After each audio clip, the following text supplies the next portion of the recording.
Hello বন্ধুরা, আজকে আমার ছেলেরা মাগুর মাছ খেতে চেয়েছে, সেই জন্য আপনাদের সাথে মাগুর মাছের রেসিপিটাই শেয়ার করছি। প্রথমে মাছটাকে গরম জল নুন দিয়ে ভিজিয়ে রেখেছিলাম, এখন এটাকে ভালো করে চটকে নিচ্ছি। এবার এই মাছগুলোকে আমি সুন্দর করে ধুয়ে নেব,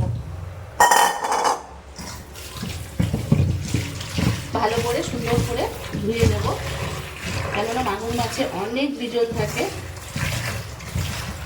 পরিষ্কার করে না ধুলে এই মাছ খাওয়া খুব,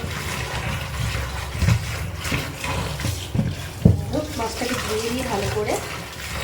আমার আজকের প্রথম ভিডিও শেয়ার করছি রান্না আপনাদের সাথে। খুব সুন্দর করে ধুয়ে নেবো।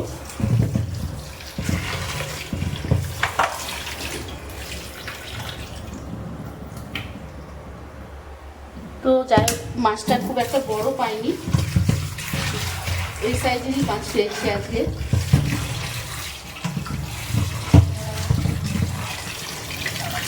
ভালো করে ধুয়ে নিলাম, এখনো ধুতে হবে।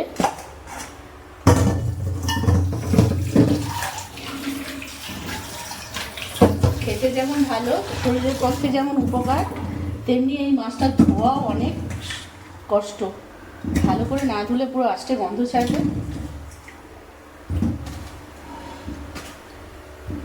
ঠিক আছে, এই মাছটা ভালো করে ধুয়ে নিই। ভালো করে ধুয়ে নিয়েছি, এবার সুন্দর করে নুন হলুদটা মাখিয়ে নেব। সুন্দর করে মাখিয়ে নেব নুন হলুদটা।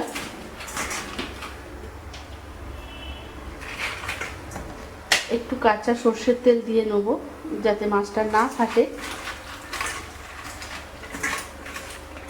ব্যাস, আমার ভালো করে সুন্দর করে মাছ ধুয়ে নুন হলুদ মাখানো হয়ে গেল।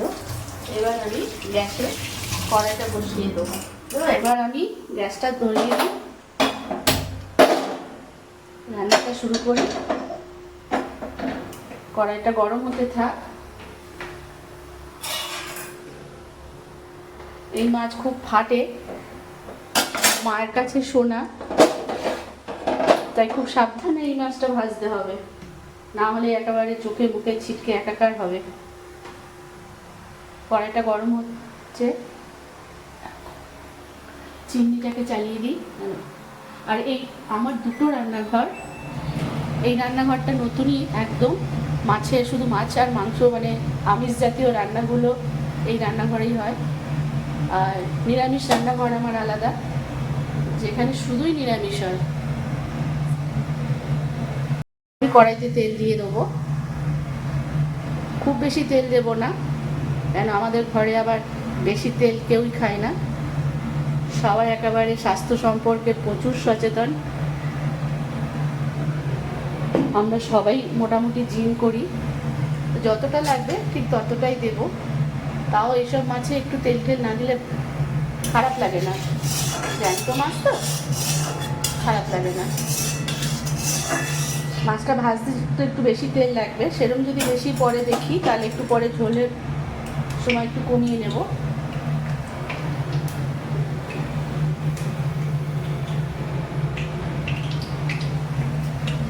তেলটা গরম হতে থাক, আমি নুন দিয়ে দিই, ঠিক যাবে না।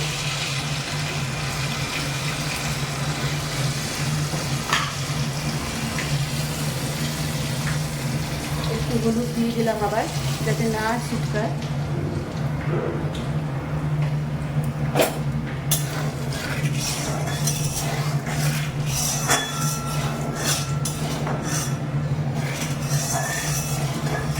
না লেগে যায় সেজন্য কড়াইয়ের তেলটা একটু ভালো করে গরম করে নিতে হবে।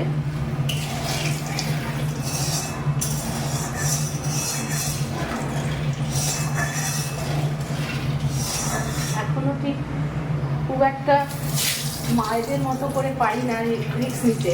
আমাকে আবার একটু গ্যাসটা কমিয়ে দিয়ে তারপরে মাছটা দিতে হবে। আমার মাকে দেখি এইভাবে এই গরমের তেলের মধ্যেই মাছ দিয়ে দেয়, কিন্তু আমি খুব একটা সাহস পাই না, চেষ্টা করি তবুও ভয় পাই না।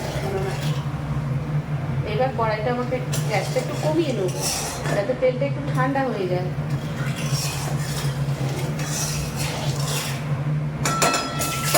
এবার আমি গ্যাসটা একটু কমিয়ে নেব, যাতে তেলটা একটু ঠান্ডা হয়ে যায়। ছিটকে আসলে, ছিটে আসার ভয়টা খুব লাগে আমার। এবার আমি মাছগুলো দিয়ে দেবো।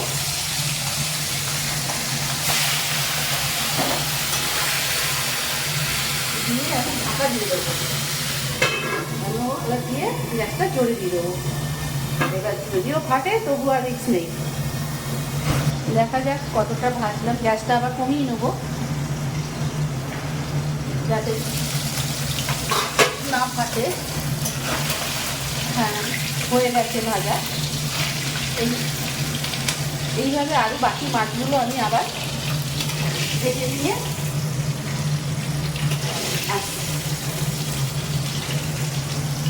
মাছগুলো নামিয়ে দিয়ে বাদবাকি যে মাছগুলো আছে সেগুলোকে আবার এইভাবে ভেজে নেবো। তবে হ্যাঁ, খুব সাবধানে বন্ধুরা, যারা এই আঁশ ছাড়া যে মাছগুলো আছে যখন একটু ভাজবেন একটু সতর্ক হয়ে ভাজবেন। আর সেরকম যদি না পান আমার মতো ভেজে ভাজবেন, দেখবেন আর কোনো ভয় লাগবে না। আমার সবগুলো মাছ ভাজা হয়ে গেছে। এবার এই গরম তেলে আমি একটু জিরে ফোড়ন দেবো।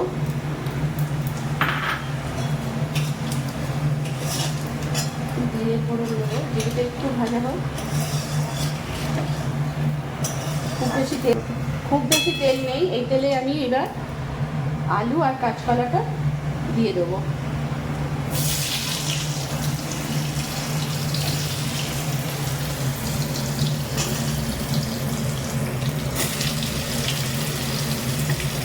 আলু আর কাঁচকলাটা দিয়ে সুন্দর করে ভেজে দেবো।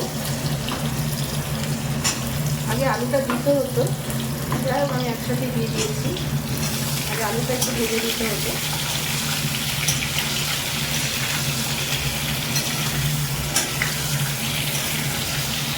কাঁচকলাটা খাওয়াও ভালো, আয়রন আছে। আমরা তো খুব একটা আয়রন জিনিস খাই না। কাঁচকলাটা খাওয়াও ভালো, যেহেতু কাঁচকলার মধ্যে আয়রন আছে। আমাদের সময়ের অভাবে আমরা কোনো রকমের ঝোল করে খেয়ে নিই। আলু আর কাঁচকলাটা সুন্দরভাবে ভাজা হোক। এর মধ্যে এবার একটু নুন দেবো। আগেও একটু তেলে আমি নুন দিয়েছিলাম, তাই খুব বেশি নুন লাগবে না। একটু নুন আর হলুদ এই ভাজার মধ্যে দিয়ে দেবো।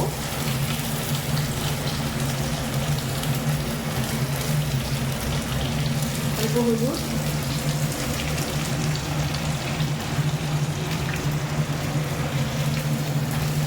আর একটু নুন দেবো যদি লাগে, পরে আবার দেখে দিতে হবে আমাকে। মাছে নুন মাখানো হয়েছে, আবার ভাজার আগে আমি তেলের মধ্যে একটু নুন দিয়েছিলাম যাতে না ফোটে, সেজন্য অল্প করে নুন দিলাম। আমার মনে হয় আর নুন লাগবে না, এই নুনেই আমার হয়ে যাবে পুরোটা। লাল করে একটু ভেজে নেবো, একটু সময় লাগবে ভাজতে।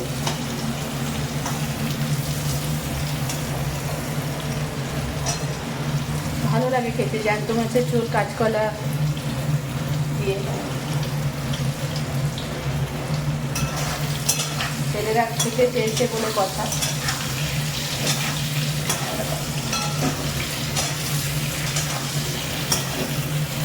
মায়ের কাছে আবদার করলে তো মা যত কষ্ট হোক তাদের আবদার পূরণ করার চেষ্টা করে। আমার মোটামুটি ভাজাটা প্রায় হয়ে গেছে। এরপরে আমি দেবো মশলাটা। আগে আমি মশলাটা বেটে নিয়েছি, দেখানো হয়নি। এর মধ্যে আছে গোলমরিচ, জিরে, হলুদ আর অল্প নুন। মশলাটা বাটার সময় আমার দেখানো হয়নি। মশলাটা দিয়ে দেবো, দিয়ে একটু কষিয়ে নেবো ভালো করে।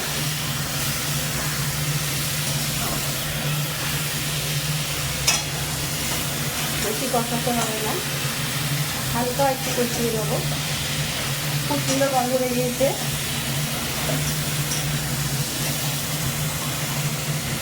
মশলা কষানো হয়ে গেছে, এবার আমি জল দিয়ে দেবো। অল্প জল দিয়ে আগে মশলাটা একটু করে নিই।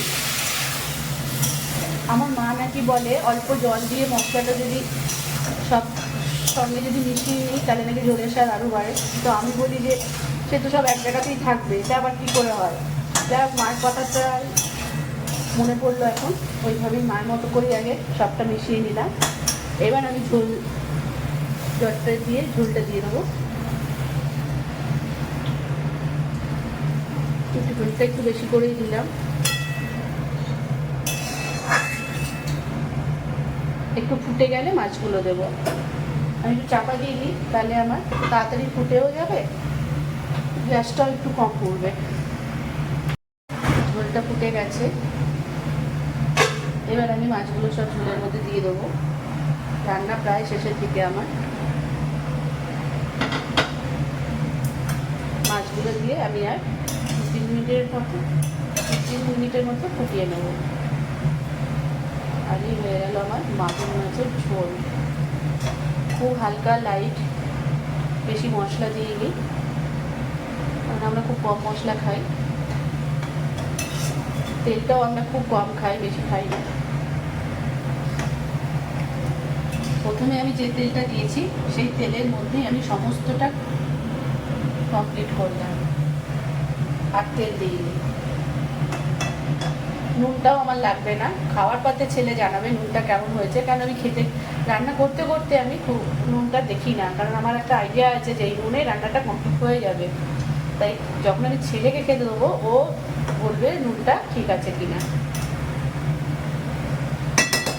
আমি আবার একটু ঢাকা দিয়ে দেবো।